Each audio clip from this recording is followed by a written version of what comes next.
Өлтіріп келе ғой.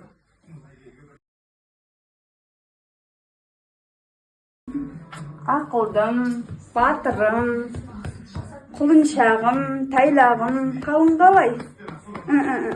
Әжеңді тамаққа шақырып еш, тамақ ішеміз бәріміз. Тамақ ішеміз. Бала тәрбиесіне барынша мән-маңыз берген бабаларымыз ұлттық тәрбиенің озық үлгісін қалыптастырып, оны ұрпақ бойына сіңіру. Тәрбие тал бесіктен басталады деген халқымызда батамен ел көгерер деген тағы бір тағылымды сөз бар. Құлыншағым, әжеңнің қолына су құйып жібер.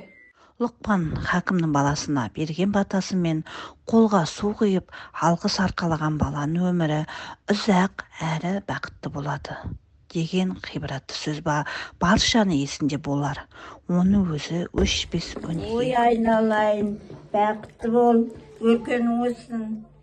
Жағың түспей жамандық көрме. Айналайын, рахмат.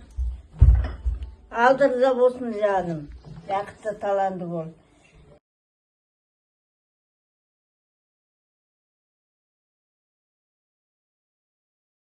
Алла тағала уайым қайғын жоқ болсын, мынау дастарханымыз байлыққа жайылсын Алла. Жамандық көрмеңдер жаным, ешқандай жағың түспей жамандық көрмеңдер. Бақытты болыңдар отбасыларыңа. Амин. Не тілеген тілектерің қабыл болсын. Әумин.